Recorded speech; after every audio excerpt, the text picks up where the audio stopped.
नमस्कार, मी रुपाली भोसले म्हणजेच तुमची लाडकी संजना। जसं तुम्हाला आमच्याविषयी जाणून घेण्याची उत्सुकता असेल तसंच तुमच्या फायद्याचं काय आहे हे सांगण्यासाठी मी इथे आले। आम्ही घेऊन आलो आहोत नव्या मुंबईला जोडणारा असा एक प्रीमियम कमर्शियल प्रोजेक्ट। सिरियसली सहज परवडेल असा पण तरीही मॉडर्न इन्फ्रास्ट्रक्चर असलेला हा प्रोजेक्ट आहे। ह्या प्रोजेक्टमध्ये तुम्हाला मिळणार आहे प्रीमियम शॉप्स, ऑफिसेस, घरं आणि बरंच काही।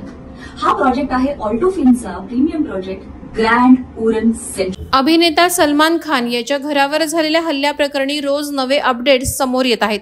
गेल्या आठवड्यात नवी मुंबई पोलिसांनी चौघांना अटक केली होती, तर दिनांक 1 जून रोजी आणखी एका आरोपीला अटक करण्यात आली। हे सर्वजण लॉरेन्स बिश्नोई गँगचे सदस्य असल्याचंही समोर आलंय। त्यांच्या चौकशीतून मोठी माहिती समोर आली।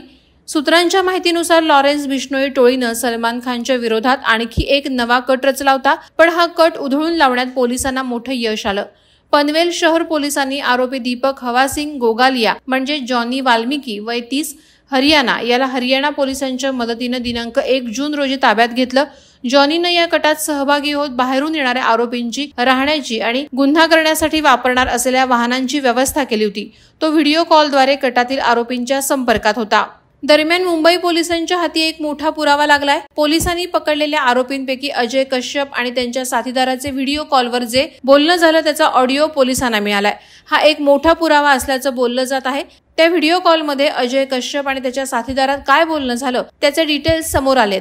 या आरोपींच्या चौकशीतून धक्कादायक माहिती समोर येत आहे। अटकेतील सर्व 4ही आरोपी हे थेट लॉरेन्स बिश्नोईच्या संपर्कात होते। तसंच या आरोपींनी सलमानवर हल्ला करण्यासाठी थेट पाकिस्तानातून AK-47 मागवली होती। आरोपींचा सलमान खानवर हल्ला करून कन्याकुमारी मार्गाने श्रीलंकेत पळून जाण्याचा प्लॅन होता, अशी देखील माहिती समोर येत आहे। हे 4ही आरोपी पनवेलमध्ये वेगवेगळ्या ठिकाणी राहत होते। पनवेल पोलीस या प्रकरणी सखोल तपास करत आहेत। वादळवारा लाईव्हसाठी संजय कदम, पनवेल। नवी मुंबई व रायगड जिल्ह्यातील ताज्या बातम्या आणि घडामोडींसाठी सबस्क्राईब करा वादळवारा लाईव्ह चॅनल आणि दाबा बेल आयकॉन।